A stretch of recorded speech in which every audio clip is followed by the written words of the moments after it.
Hey there, YouTube. Dragonology99 here. Dueling Network kept crashing on me, so I'm just going to use a screenshot of the deck here. Coming to you today with a profile of a deck I've been working on. It's a blend of Destiny heroes and agents. Agents of Destiny, as a friend of mine dubbed it. It's sort of like Chaos Agents, Darks being the D heroes and Lights being the agents. So let's get into it. We've got 3 Shine Balls, 2 Christia, 1 BLS, 1 Dasher, 2 D-Dude. Diamond Dude's great in here because we've got 2 Destiny Jaw, 2 Trade-In, 2 Cards from the Sky, Duality, and all these nice normal spells for him to work with, so it's really easy to plus off of him. 2 Mally, Plasma. Plasma's great in here for Trade-In as well as Venus. Venus can summon her 3 balls, tribute the balls for Plasma, and if you search the Venus off of Earth, and you've got Earth in the grave, then you can just go ahead and drop your Christia. So, Plasma plus Christia is basically a good game. Plasma alone is probably a good game, but Stratos, of course, great with the Call of the Haunted and the Reborn. Gores, Honest, 3 Hyperion, Plague, just for the whole double Mally thing, you don't want that. 2 Venus, 3 Earth, 2 Cards from the Sky. Not a fan of this card since, special summoning is really important to recover and such, as I don't have any protection here, aside from Honest or something. So, sometimes I do need that recovery, but it is great if I get up stuck with Shine Balls, or just milling it with D-Dude. That's great for a free +1. Dark Hole, D-Draw. D-Draw is just absolutely amazing. It should have been at 2 a long time ago because it does loads of fun. Foolish for the Plague and sometimes, agents or malicious. Heavy, Mind Control. Surprisingly, I haven't really used this to sync with ever. It's usually Exceed Summoning with a Diamond Dude or Venus, and stealing a BLS and, using its effect on itself, or stealing an opposing agent and then banishing it for Hyperion. Because they mirror match. Well, it's not really mirror, but like a lot of people are playing agents. Reborn, of course, just double MST. The other one's in the side. This isn't really a side deck, just cards that couldn't fit. But if I had a side deck, the 3rd MST would be in it because it's not a normal spell, and I had to find room for stuff. 2 Duality, Rhoda, 2 Trade-In. We've got the 3 Hyperion, 2 Christia, Plasma. So there's your 6. BLS, you don't ever really want to ditch that, but it's great ditching Hyperion or Christia because you can just reborn or call them back. And the 2 Call, which is great. Chainable with Stratos, which is the main perk here, but also if I end up discarding Christia for something, then our Christia gets warninged, I can just bring it back with a call. Chain Call to a special summon effect to summon out Christia. Yeah. The extra deck, we've got a Chimera Tech Fortress Dragon. I wasn't running this, but then I ran into some sort of Karakuri thing, and they were silly enough to leave a Cyber Dragon on the field, and I didn't have this in the extra, so I lost, so I threw this in here.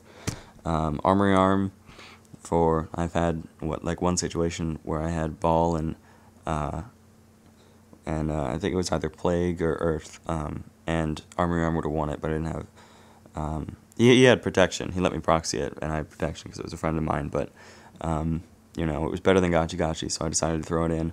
Cataster, it's Cataster, it's good against other agents and stuff. Brownic, Black Rose, haven't summoned Black Rose, but, it's just there for, I've got, Mind Control and Reborn, so, if this situation should arise. Colossal, because I'm running D heroes, great way to get rid of JD. Sync for Colossal, run over JD, beat for 3,000. Scrap Dragon, Stardust, and Trishula. Although the synchros usually aren't, I usually don't use them. Bionic is the most used, followed by Stardust, and then Scrap and Trish are sort of even. The rest are just sort of there. Gachi Gachi comes out like every game. Levair works wonders. Leviathan's just, he's sort of in here in case I need, immediate, I don't know. There's been one situation where I needed him, so I took out Librarian and put him back in. Utopia, it was great, we go Diamond Dude plus Stratos or Diamond Dude plus their level 4 into Utopia, and there's your Chaos Fodder. And then Roach has its uses if it's protected, you know, by like Stardust or Utopia or something. So that's the deck. It's, you know, not really mainstream agents, and a lot of the times I can go basically the entire duel without them knowing that I'm running agents, which is cool because they sort of like underestimate you, because, you know, you open up with trade-in on Plasma and they're like, oh, well, he's probably running some sort of garbage. And then next turn you whip out, you know, Hyperion, BLS, Scrap Dragon, Trishula, and Christia all at once, and they're like, oh god, what just happened? So, yeah, a lot of fun to play. I've had loads of success with it. Diamond Dude is just so pro. Even when he doesn't hit something, if he hits a ball or like the second Mally and it goes to the bottom of the deck, that just feels great. Although, you know, sometimes he hits BLS and you just, you know, shoot yourself in the foot. But the recent changes I made were adding the Foolish and Play. I couldn't find room. It was at 40 cards, couldn't find room, so I just added both of them in. They make, you know, Foolish is just great because you can go Earth, Foolish Mally, first turn Stardust or whatever. Or, you know, if you have Mally, Foolish Plague. And, yeah. So, yeah, I've been having lots of fun with that. Also, about that whole Konami thing with the ruling.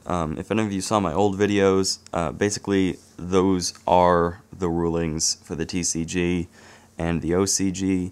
The issue was in the OCG there was a line of text that said XYZ materials are not treated as cards on the field, and then Kevin said, well, they are on the field, and then everyone, you know, thought, oh, well, if they're on the field, then Saga and stuff get effects, but they're not treated as cards. It's easiest to think of them like counters, and they're basically they just become part of the card, but they're not counters, because you can steal, like me and a friend looked this up because it happened. He had Utopia, and I summoned out Plasma on him. I had Gotcha with no materials, summoned D-Dude, milled, like traded in a Destiny Draw something, which was awesome, and then removed Mally, Special Mally, Tribute all 3 for Plasma, stole this Utopia, and we looked it up, and the materials do stay with it when it turns into a spell or trap, because they're literally part of the monster, as opposed to counters, like Breaker will lose its counter when it becomes a spell or trap,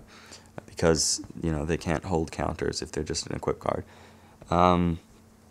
So yeah, XYZ materials is really what made Mind Control really good, because you can steal their Gob Zombie, exceed with Diamond Dude, steal their Sangan, exceed with Venus here.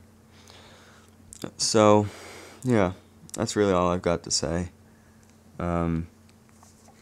It's a really good thing that Konami, you know, made sure that we all understood what the XYZ materials were before the new format, because Indie was just a complete mess. And now that all the rulings are proper, Songen doesn't have to be banned, and Tour Guide is a really great card. Before it was just stupid broken. But now it single-handedly makes Dark Worlds Tier 1. It really gives Infernities a boost. It's usable in Fabled, though most people prefer not to use it. You know, grab Kushano, then ditch your Grimrose, then exceed into, you know, level 3, ditch Kushano, ditch, you know, the stuff you got off Grimrose to get Kushano. In theory, it's good, but I've been told in practice it doesn't really work that well. But Tour Guide is, you know, she's just a great card. She's exactly what a secret rare should be. Fairly expensive, fairly hard to get, great art, great effect, but not completely abusable in every single deck. So I do applaud Konami for making that. As for Tengu not getting semi'd, you know, with the plant engine basically not being ran anymore, Tengu's, you know, just a lot more balanced, really. I mean, you can't just, because before you just go, you know, Tengu 1-for-1, Librarian into like 5 different synchros, but now you can still kind of do that, but no one's really running the deck anymore, so it isn't as much of an issue. Now it's just sort of a generic floater that's really good, but can cause some inconsistencies, so it's, you know, it's sort of like Mally, only less abusable because we don't have a discard, or no, we don't have a Tribute Tengu, draw 2 cards, card, Or when the card is normal summoned or special summoned, add Reborn Tengu to your hand. Ugh. Although Summoner Monk does that fairly well. Well, now I'm just rambling, but I kind of had to make, join the Agents bandwagon. If I can pull a BLS or something, and then get my hands on a Brownic, which I'm working on, selling some cards to get some money for that, then I might actually build this deck in real life, because it is a lot of fun, and it really doesn't feel, like Agents, although it does have some sacky agent plays. It just doesn't feel like running Agents, even if it is a little hard to use. Like just today, I made a play with Brownic where I had Cards of the Sky and Christia, and I discarded just Cards of the Sky to bounce his monster, and he flipped Torrential, and he had one more spell, and I had Reborn in hand, but so I thought he had a warning, so I didn't ditch Christia at first, but when he said priority, I should have realized, oh, it's Torrential because he's not running Bottomless, so I should have ditched Christia, but, ditched Christia, Monster Reborn, I would have had game, but I didn't, and I ended up losing. So it's just things like that. You gotta, it's a hard deck to play. But anyways, yeah, there's the deck.